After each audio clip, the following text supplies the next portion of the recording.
Hello, good afternoon, everyone. This is Melvin's. Don't be surprised you only see me today for this show because Mio is away.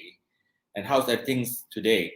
Well, I have to tell you this morning the jam, the traffic jam, is actually back to normal. I couldn't be more happier because things seems to be back to normal before the pandemic. The jam was in the morning. I mean, it was just slightly about 9 a.m. Um, that stretch of jam in Cheras towards the city, it was well terrible. It was slow, but I was enjoying the traffic actually for the first time.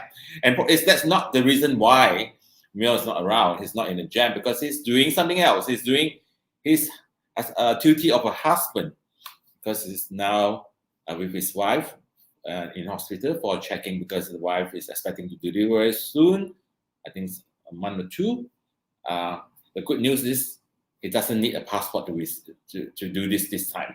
Not unlike others, need passport to see to be with the so-called mother to be. So he's now and he's back tomorrow. And what do we have today? We actually have something on political. The title today is Politics Behind the Mask. It's quite interesting, isn't it? Well, it's actually not as we don't touch politics at all, but it's quite interesting because our Minister of Health, YBKJ, actually reminded his fellow politicians to keep their masks on, pointing to the fact that many health issues such as diabetes and hypertension and possibly obesity, and they have to put the mask on because more and more of them are being seen in photos at meetings without masks on. Nowadays, unlike probably 10, 20 years ago, politicians don't go on social media. Now everything they will go on social media, and they have been seen a lot not wearing masks. So they have to be leading a good example. So KJ, I think you have the guts to tell of them. And they even mentions most of them need to be healthy because they see that physically they might not be fixed at all, or know the opacity. Most of them are seen having their meals with their supporters. So he pointed out that COVID-19 vaccine would not be much help for them should they contract the virus due to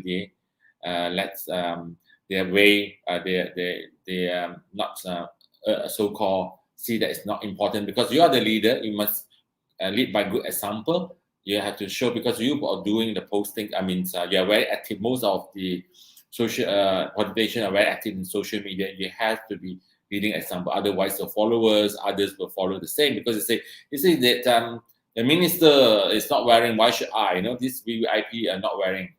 They can use it as an excuse not to wear because of you. So, and he said, YBKJ, many politicians have diabetes. I think he will know hypertension and probably obesity. So if you get COVID, even with the vaccines, it's not going to be fun and games. That's why he said, so it's not going to be fun and game. In fact, we lost a former deputy minister of tourism yesterday. If you know the news, has passed away as well due to the COVID-19 complexion, something like that. So Kerry also gave example that in UK, United Kingdom, which is grappling with another COVID-19 infection wave, owing partly to its people obstinate refusals to mask up. Yes, in the West, a lot of people are very stubborn, they refuse to mask up, and that will be a potential another wave coming on. And it would be, I mean, if the wave is in UK, don't tell me that, we are far apart, it will come to us, come to Malaysia. Just like when we were last year, was it beginning of the year, Delta virus was so-called found in India, eventually it spread all over and so deadly and faster. So like May 26 this year, Malaysia police are investigating the chairman of Prasanara, a government's own public transport operator, for not wearing a mask during a press conference. This is not other than Dr. Sri Tajuddin was seen wearing a mask shirt instead of a mask during a press conference. And he got himself in trouble, you know. And in October 4th, M. Kurapaya from Padang Serai, the MP from Padang Serai, stood up to ask the speaker to allow MPs who wanted to speak to take off their masks, face masks, because he claimed that many of them were seen to have difficulties breathing while speaking. In a way, it's true, but then you have to use to it, and probably it's in the parliament, because I see there's a lot of show in between. Use a face shield, rather probably, you know, at least something. So the Deputy Dewan Rakyat Speaker Datuk Muhammad Rashid Hasnun, reminded members of Parliament not to remove their masks when speaking and debating. You know, so the Parliament was reopened. It was closed because it was then found that when after the emergency was reopened, but it was closed after a week or so, or less than that, because they found that Parliament's a lot of people there contact COVID-19, so we should not risk again. All right. So RSN Raya from Jeloton supported Mahfouz's recommendation, asked the speaker to consider the matter because, according to him, if MPs were speaking experienced breathing difficulties, they face the risk of fainting, and this would cause problems. Yes, it could be, but then it's for the benefits of everyone. Then it was not good because most of the parliament sitting now is on live. It might affect or it might influence the viewers to follow the same. What I would suggest probably means I wearing a 5-tier mask, probably go on the 3-tier mask. 3-tier mask is easier to breathe, or buy those masks that don't stick to your face. You know, they have a room between your mouth and the shoe that allows you to have easier breathing. You know, so I have also come across those with the side of the mask with a plastic like a round rotator that actually allows air to breathe in. So try that on, you know, but it's a bit costly though. But then, as politicians, please put your mask on because you are seen as the leaders of the country, and you don't do it, others will take it as an excuse not to wear as well. You know, so please take note. All right. So second, when I don't have a partners, things move fast because there's less opinions or sharing, and all these things all come from one person like me. All right. Second is smoking ban at eateries, and this is also from YB Minister of Health, YBKJ. The Malaysia enforced a non-smoking ruling at all eateries and restaurants nationwide on January 1st, 2019, which I fully supported that because I'm an anti-smoker. Because if someone smoked near me, my eyes will go very watery. And just to share you, my father would have lived longer not because of cigarettes. You know, he actually smoked non-stop a day. You know, we tried to convince him, but he couldn't stop. It's been addicted. You know, so smokers cannot light up unless they are 3 meters or more from the tables in the restaurants. I have to correct this. In the restaurants, you cannot smoke at all. When you're on the front, let's say front door or frontage of the restaurant, you must be at least 3 meters or more. But I see a lot of kopitiam, a lot of people just smoke on the walkway, which is just about less than a meter from the kopitiam main entrance, which is a no. You should have to go away at least 3 meters and above. So viewers, please, if you have any complaints, we have a category in ACTnow mobile app that's on smoking. You can report to us. We highlight all these issues to the Ministry of Health because they have a special divisions to look into this. They will have their own enforcement departments as well. So under the new rulings, facilities and for smokers such as smoking rooms and ashtrays were prohibited. Right? But I do come across some kopitiam restaurants to allow, and some of these customers, they're very stubborn. I was staring at this person. They have a table of 4 with the family. He stared back at me. I give him the deadly stare because he's not supposed to smoke. So besides tobacco products, vapes and shisha with nicotines were also included in the banned list. Not only cigarettes, vapes and shisha is not allowed at all. However, more and more people appear to be ignoring the smoking ban in eateries as authorities concentrate on enforcement COVID-19 SOP. Yes, during these last 18 months, people take advantage because people say, "Oh yeah, SOP, the COVID-19 is more important." They check in on these things. They actually, some of them ignore this. This is what happened. I say that I stared at this. This was about 2 months ago during the lockdown. But restaurants, was it a month ago when restaurants, kopitiam was allowed to limit 50% capacity? So he was actually, I probably know because I see on the wall of this kopitiam, there's all notices, posters that say banned from smoking. Smoking is not allowed here. But he did it because he felt that the attention is on COVID-19 and not on smoking.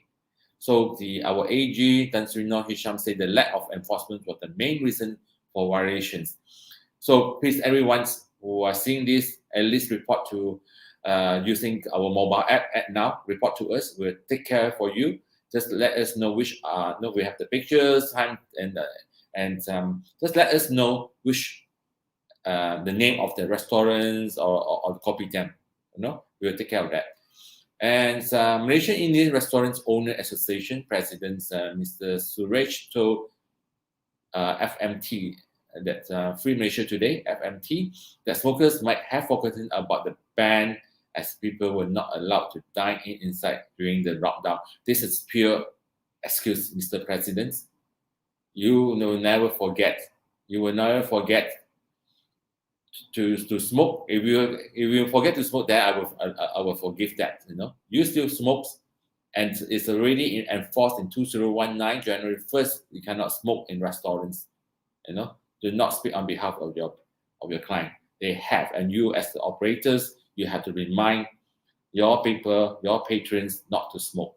So YBKJ saying smoking ban at eateries is still ineffective. It's still ineffective. No, the government did not leave out that you can smoke. He mentioned on Twitter that the ban is a good initiative by the previous government and it should be continued. Yes, I agree. Don't ever allow them to smoke again.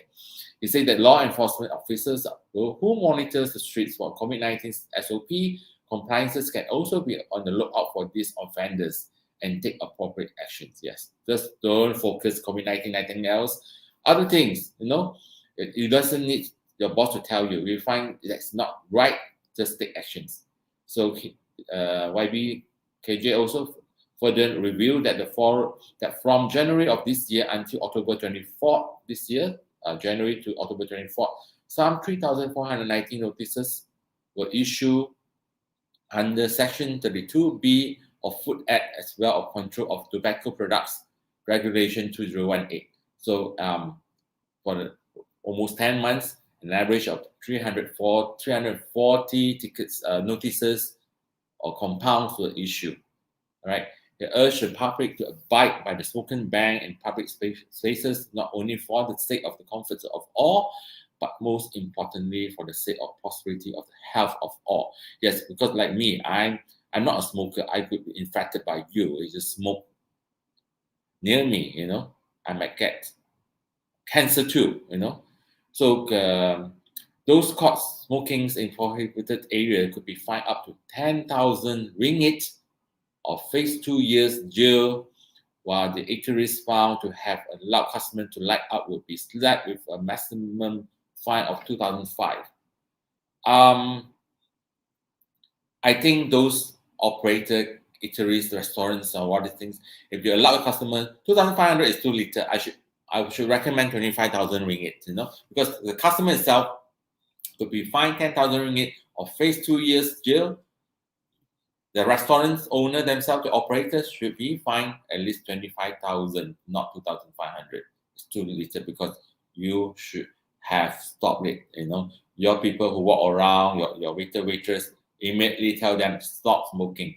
And we have been confronted, just snap the pictures or video and post it to ACTnow. We will follow up and take action on your behalf. This is something I would love. I mean, tobacco industry might not like me, but nevertheless, I do not bother. I seriously do not like people to smoke. All right. So that's about it today about Mio. I hope he actually has his appointment 9 o'clock in the morning. He told me yesterday, but he said things might be delayed, but I did not expect. Just now 11:40, we treated him. I said, "Are you back?" He said, "No, I'm still in the hospital." So I think it should be all right. Probably they have a lot of people queue out, and then they have to inspect things thoroughly. And you'll see him tomorrow, definitely. Until then, everyone, please have a nice day, have a good day, and still stay safe. And I hope the traffic, wherever you are, will not be. If you see the traffic nowadays is bad, do not be so upset. Like me this morning, I was quite happy. I actually told my friends, my partners, say I'm happy that the jam is back before the pre-pandemic era, so-called. So I hope the economies also swing back to normal. Everyone have a good time. Let's work harder. Let's bring back the glory to Malaysia. So I will see you tomorrow. Have a good day. Bye.